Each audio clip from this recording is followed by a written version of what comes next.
Kan kiamat kita lihat dari sisi positif. Jadi perjuangan leluhur kita dari zaman ke zaman membangun peradaban tertinggi, terwujudnya perdamaian abadi, duduk sama rendah, berdiri sama tinggi, saling kasih mengasihi, sayang menyayangi. Itu kalau kita lihat dari sisi positif, itu bisa diartikan kiamat, yang berarti tamat. Artinya umat manusia meraih dan mendapatkan kemenangan besar, yaitu nikmat. Itu kalau kita lihat dari sisi positif. Kalau kita lihat dari sisi negatif, sebenarnya kalau kita gagal mewujudkan perdamaian abadi, kiamat itu akan dipicu oleh tangan manusia itu sendiri. Dipicu dengan terjadinya peperangan, memakai senjata-senjata yang sangat canggih, sangat dahsyat, nuklir pembinasa. Seluruh makhluk di muka bumi ini akan mati. Apakah itu bukan kiamat? Ya, itu namanya kiamat. Tamat juga, cuman dengan negatif.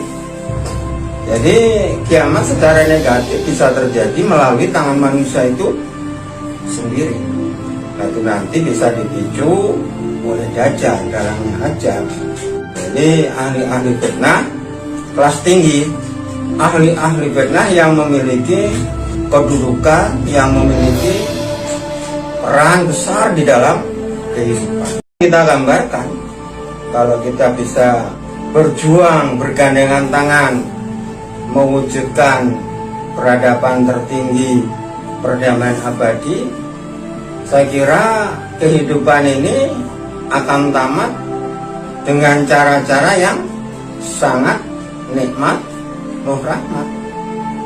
Cuman kalau peradaban manusia ini nggak berhasil, gagal untuk mencapai perdamaian abadi, saya kira akan terjadi kiamat secara negatif melalui tangan manusia itu sendiri. Dan kalau kita dalamin lagi, sebenarnya Adam yang dulu tamat melalui tangannya sendiri.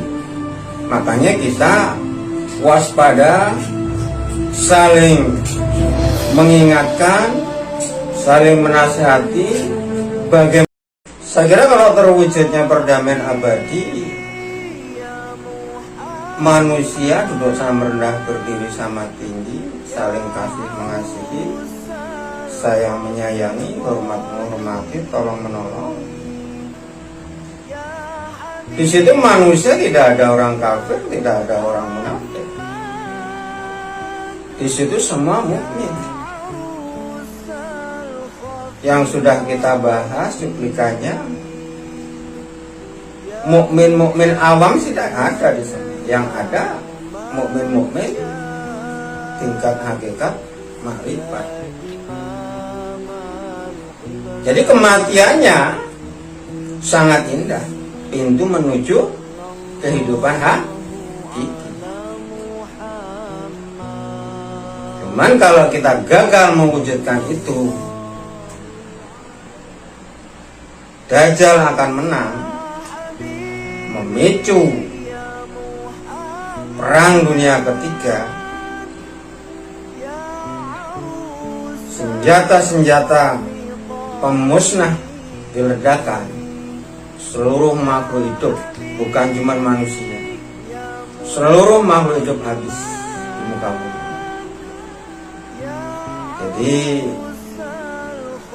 kita harus merenung, berpikir bagaimana kita bergandengan tangan mengadakan revolusi moral untuk mewujudkan perdamaian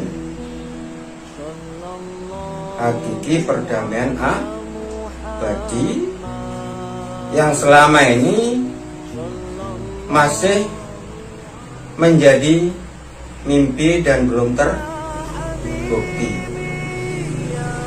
Kira-kira seperti itu. Mungkin ada yang belum jelas. Kalau bahasa kapan terjadinya kiamat, kalau manusia sudah berhasil mewujudkan perdamaian abadi, ya tamat.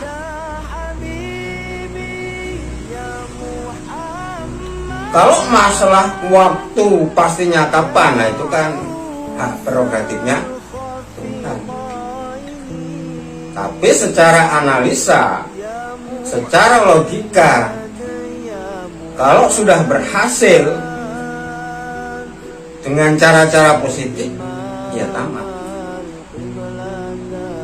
Sebaliknya kalau terjadi dengan cara-cara negatif, sama juga.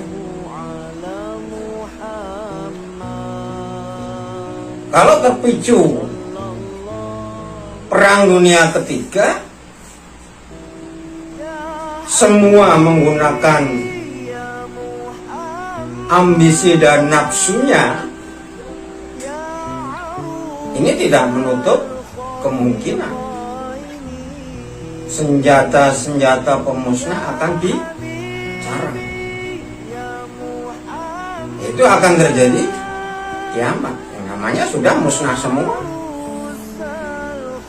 Itu kalau kita lihat dari sisi negatif bisa, dari sisi positif juga bisa.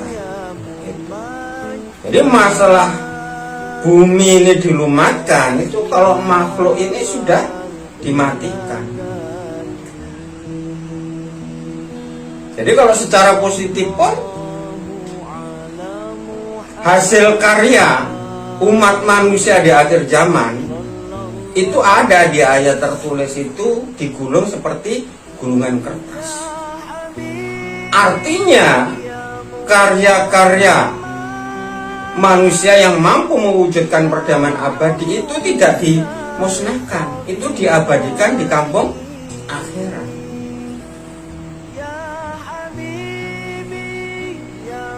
Cuman kalau nggak berhasil terjadi kiamat negatif, ya memang itu mayoritas dihancurkan, tapi sebagian saya kira karya-karya peradaban umat manusia yang betul-betul dipersembahkan untuk Tuhan, saya kira akan diabadikan di kampung surga juga. Kalau pelumatan bumi ini ya setelah makhluk itu mati semua, baru dilumatkan. Dan nanti akan menjadi orang-orang maksar. Lama itu kalau dalam ayat tertulis itu 40 hari. Tapi perbandingannya 1 hari 1000 tahun di dunia ini. Sengsaranya orang kafir, sengsaranya orang munafik di hari kiamat. Saat terjadi kebangkitan menuju mahkamah pengadilan, itu sengsaranya orang-orang kafir, orang-orang munafik. Kira-kira gambaran menurut versi Ketua YKSI seperti itu.